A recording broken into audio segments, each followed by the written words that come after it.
नमस्कार, जय Hind. Welcome back to big breaking news. आप देख रहे हैं दिन भर की जरूरी और महत्वपूर्ण खबरें और अभी तक आपने चैनल को सब्सक्राइब नहीं किया है तो सब्सक्राइब जरूर कर लीजिएगा।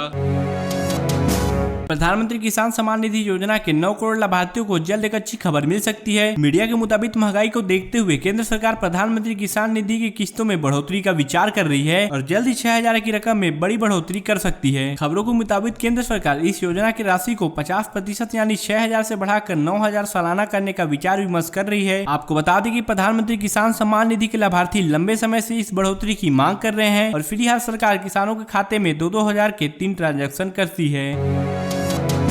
मथुरा के श्री कृष्ण जन्मभूमि और शाही ईदगाह मस्जिद विवाद में दाखिल जनहित याचिका को इलाहाबाद हाई कोर्ट ने 11 अक्टूबर को खारिज करने का फैसला सुनाया है। इस जनहित याचिका में विवादित परिषद को हिंदुओं को सौंपने की मांग की गई थी। जानकारी के मुताबिक बताया जा रहा है कि हाई कोर्ट ने अपने फैसले में कहा कि ऐसे ही मांगों को लेकर अभी भी 1.5 दर्जन मुकदमे हाई कोर्ट में पेंडिंग है। उन्होंने आगे कहा, सुप्रीम कोर्ट यह तय करेगी कि इस मुकदमे की सुनवाई अयोध्या विवाद के तर्ज पर सीधे हाई कोर्ट में होगी या फिर मथुरा के ट्रायल कोर्ट में सुनवाई होगी।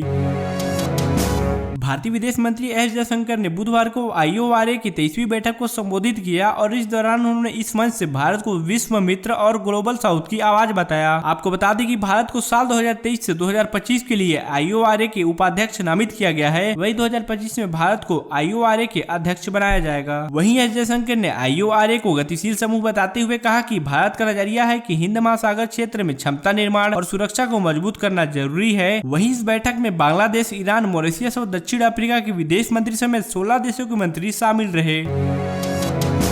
आंध्र प्रदेश हाई कोर्ट ने अमरावती इनर रिंग रोड मामले में पूर्व सीएम और टीडीपी प्रमुख एन चंद्रबाबू नायडू को अग्रिम जमानत दी गई है। याचिका पर सुनवाई करते हुए कोर्ट ने 16 अक्टूबर तक गिरफ्तार न करने का अंतरिम आदेश जारी किया है। वहीं चंद्रबाबू नायडू के बेटे नायर लोकेश को इनर रिंग रोड मामले में मुसीबत बढ़ती जा रही है। बीते दिन CID ने उनसे पूछताछ की तो वहीं बुधवार को SIT कार्यालय पहुंचे।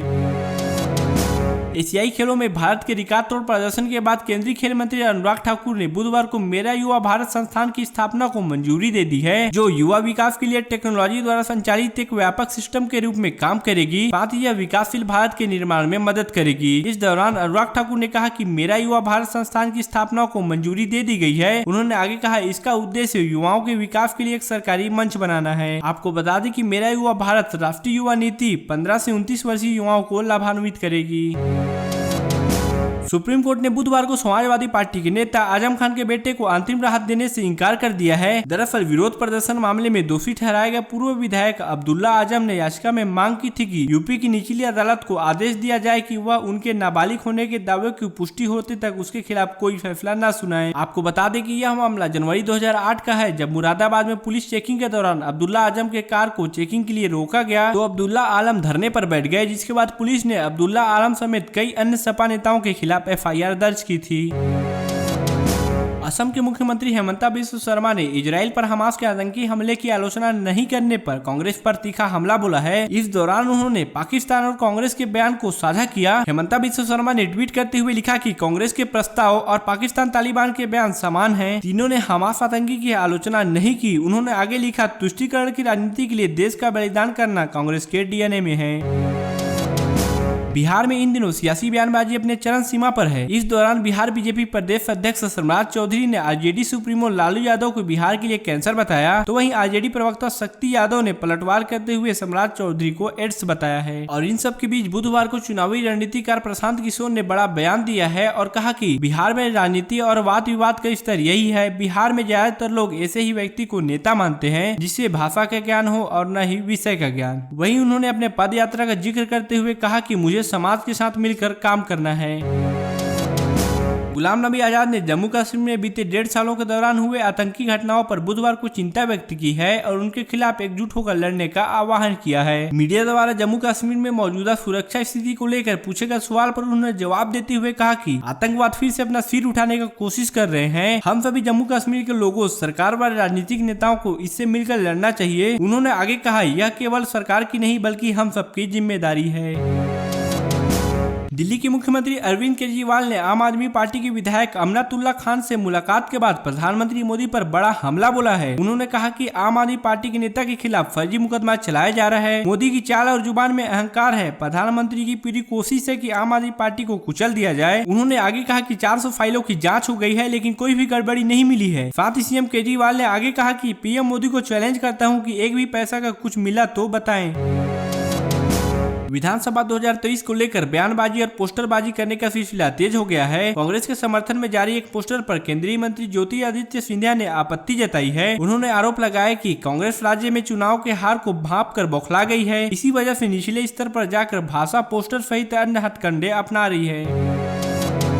नेशनल इन्वेस्टिगेशन एजेंसी यानी एनआईए की टीम ने 6 राज्यों यूपी, मध्य प्रदेश, राजस्थान, दिल्ली, महाराष्ट्र और तमिलनाडु में छापेमारी की। ये सर्च ऑपरेशन पीएफआई के 12 ठिकानों पर चली। आपको बता दें कि पीएफआई को पिछले साल आतंकी गतिविधियों में शामिल होने के चलते बैन कर दिया गया है। इजराइल हमास जंग का आज 5वां दिन है। इजराइल ने गाजा में हमास के 200 ठिकानों पर हमला किया। वहीं इजरायली एयरफोर्स ने दावा किया है कि उन्होंने हमास कमांडो मोहम्मद देहक के पिता के घर में अटैक किया। इस हमले में देहक के भाई की मौत हो गई है। आपको बता दें कि इस जंग में अब तक 2150 लोगों की मौत हुई है। इस बीच अमेरिका का पहला ट्रांसपोर्ट प्लेन गोला बारूद के साथ इजराइल के नेवातेम एयरबेस पर पहुंच गया है। वहीं दूसरी तरफ रूसी राष्ट्रपति ने इस जंग को लेकर बयान दिया है और कहा कि यह युद्ध अमेरिका विदेश नीति की विफलता है। अमेरिका फिलिस्तीनियों के हित को नजरअंदाज कर रहा है। पंजाब में नशा तस्करी करने वालों के खिलाफ लगातार कार्रवाई जारी है। पंजाब पुलिस ने जम्मू कश्मीर पुलिस के साथ एक संयुक्त अभियान चलाकर नशा तस्करी के खिलाफ कड़ी कार्रवाई की है। पंजाब और जम्मू कश्मीर पुलिस ने लुधियाना के मुल्लापुर दाखा इलाके में पंजाब के पुलिस महानिदेशक ने बताया कि तस्कर हाल ही में जम्मू के 30 किलो हीरोइन की बरामदी से जुड़े लोगों में से एक था। साथ ही उन्होंने आगे बताया कि पकड़े गए तस्कर के पास से 38 फर्जी वाहन नंबर प्लेट और रिवॉल्वर के साथ 4 करोड़ रुपए जब्त किए गए हैं। भारतीय वायुसेना ने हाल ही में अंडमान व निकोबार द्वीप समूह के पास ब्रह्मोस मिसाइल के 17 से 17 संस्करण का सफल परीक्षण किया। मिसाइल फायर सफल रहा और मिशन ने अपने सभी उद्देश्यों को हासिल कर लिया। आपको बता दें कि यह नई BrahMos supersonic cruise missile 400 kilometre तक के अपने लक्ष्य को निशाना बना सकती है। ऐसे ही डेली अपडेट्स के लिए और खुद को खबरों के साथ जोड़े रखने के लिए सब्सक्राइब करें हमारा चैनल।